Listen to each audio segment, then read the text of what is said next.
प्यारे विद्यार्थी, 7वीं कक्षा के छात्रों, हमारी किताब का नाम है सामाजिक और राजनीतिक जीवन और पाठ है लड़के और लड़कियों के रूप में बड़ा होना। लड़का या लड़की होना किसी की भी एक महत्वपूर्ण पहचान है, उसकी अस्मिता है। जिस समाज के बीच में हम बड़े होते हैं वह हमें सिखाता है कि लड़के और लड़कियों का कैसा व्यवहार स्वीकार करने योग्य है, उन्हें क्या करना चाहिए और क्या नहीं करना है। हम प्राय यही सोचते हुए बड़े होते हैं कि ये बातें सब जगह बिल्कुल एक सी है, परंतु क्या सभी समाजों में लड़के और लड़कियों के प्रति एक जैसा नज़रिया है? इस पाठ में हम इसी प्रश्न का उत्तर जानने की कोशिश करेंगे। हम यह भी देखेंगे कि लड़के और लड़कियों को दी जाने वाली अलग अलग भूमिका उन्हें भविष्य में स्त्री और पुरुष की भूमिका के लिए कैसे तैयार करती है। इस पाठ में हम लोग देखेंगे कि अधिकार समाज पुरुष व स्त्रियों में अलग अलग प्रकार के महत्व होते हैं। स्त्रियां जिस भूमिकाओं का निर्वाह करती हैं उन्हें पुरुषों द्वारा निर्वाह की जाने वाली भूमिकाओं और कार्य से कम महत्व दिया जाता है। इस पाठ में हम यह भी देखेंगे कि स्त्री और पुरुष के बीच काम के क्षेत्र में असमानताएं कैसे उभरती हैं। 1920 के दशक में सामोआ द्वीप में बच्चों का बड़ा होना। सामोआ द्वीप प्रशांत महासागर के दक्षिण में स्थित छोटे छोटे द्वीपों का समूह का ही एक भाग है। समोअन समाज पर किए गए अनुसंधान की रिपोर्ट के अनुसार 1920 के दशक में बच्चे स्कूल नहीं जाते थे। वे बड़े बच्चों और वयस्कों से बहुत सी बातें सीखते थे, जैसे छोटे बच्चों की देखभाल या घर का काम कैसे करना है आदि। द्वीपों पर मछली पकड़ना बड़ा महत्वपूर्ण कार्य था, इसलिए किशोर बच्चे मछली पकड़ने के लिए सुदूर यात्राओं पर जाना सीखते थे।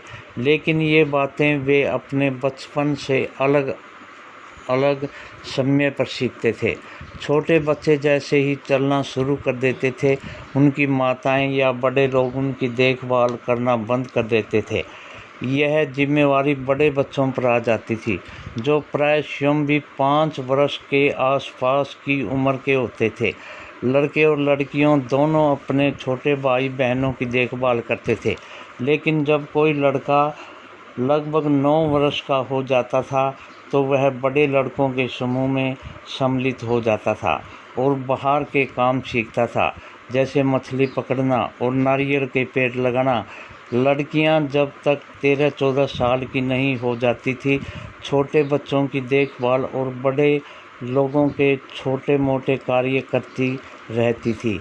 लेकिन एक बार जब ये 13-14 साल की हो जाती थी, वे अधिक स्वतंत्र होती थी। लगभग 14 वर्ष की उम्र के बाद वे भी मछली पकड़ने जाती थी, बागानों में काम करती थी और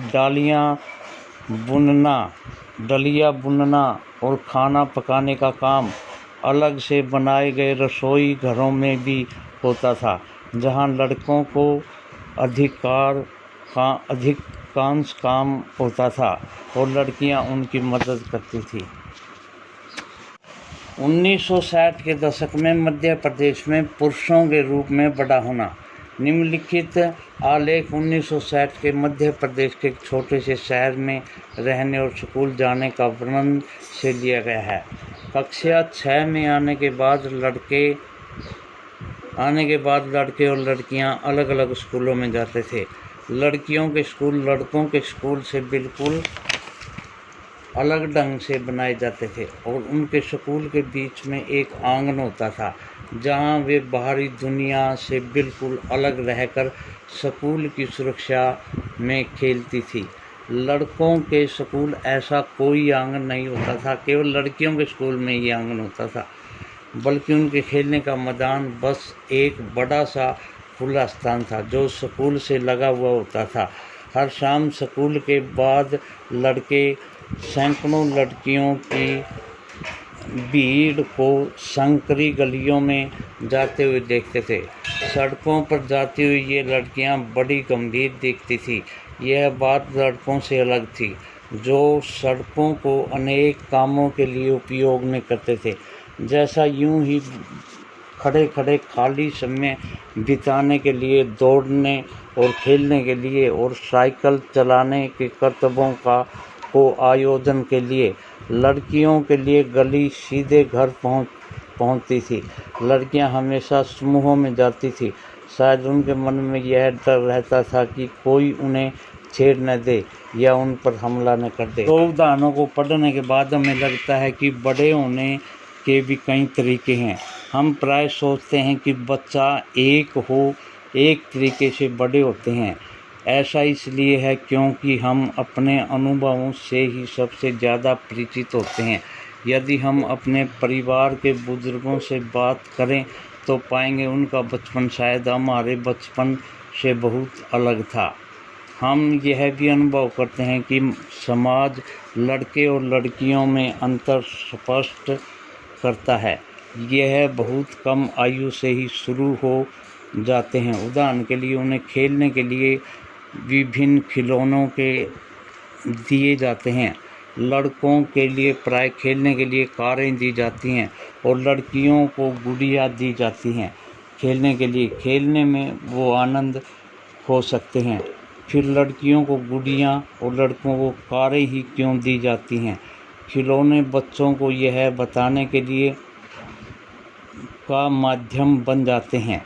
जब वे बड़े होकर स्त्री और पुरुष बनेंगे तो उनका भविष्य अलग अलग होगा। अगर हम विचार करें तो यह अंतर प्राय प्रतिदिन की छोटी छोटी बातों से बनाकर रहता है। लड़कियों को कैसे कपड़े पहनने चाहिए, लड़के पार्क में कौन से खेल खेलें, लड़कियों को धीमी आवाज़ में बात करनी चाहिए और लड़कों को रोब से, वे सब बच्चों को यह बताने के तरीके हैं। जब बड़े होकर स्त्री पुरुष बनेंगे तो उनकी विशिष्ट भूमिकाएं होंगी। बाद में जीवन में इनका प्रभाव हमारे अध्ययन के विषय या व्यवसाय के चुनाव पर भी पड़ता है।